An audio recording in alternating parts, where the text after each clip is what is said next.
তেলের ব্যবসা সংক্রান্ত একটা বিরোধকে কেন্দ্র করে এই ঘটনাটা ঘটেছে।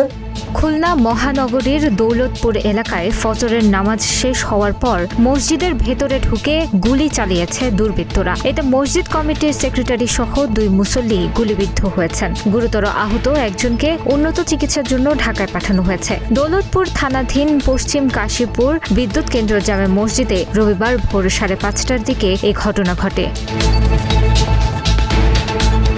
গুলিবিদ্ধরা হলেন মসজিদ কমিটির সেক্রেটারি লোকমান হাকিম এবং একই এলাকার আলম মণ্ডল। পুলিশ ও স্থানীয় কয়েকজন জানান, ফজরের নামাজে শেষ হওয়ার পরপরই কয়েকজন অস্ত্রধারী ব্যক্তি মসজিদে প্রবেশ করে লোকমান হাকিমকে লক্ষ্য করে গুলি ছোড়ে। এই সময় পাশে থাকা মুসল্লি আলম মণ্ডলও গুলিবিদ্ধ হন। ঘটনার পর হামলাকারীরা দ্রুত পালিয়ে যায় বলেও জানান তারা। স্থানীয়রা ও অন্যান্য মুসল্লিরা আহতদের উদ্ধার করে খুলনা মেডিকেল কলেজ হাসপাতালে নিয়ে যান।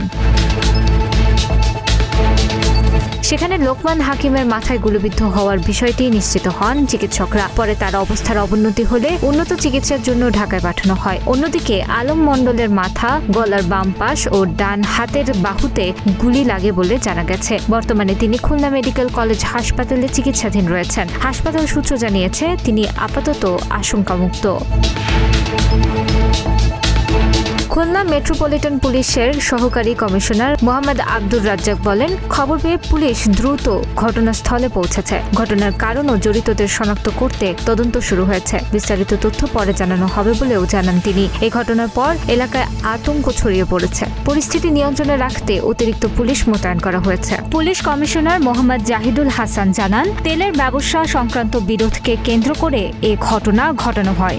আজকে সকালে ফজরের নামাজ পড়তে গেলে আপনার একজনকে টার্গেট করে দুর্বৃত্তরা গুলি করে। ওই গুলিতে উনি সহ আরো একজন মুসল্লি আহত হন।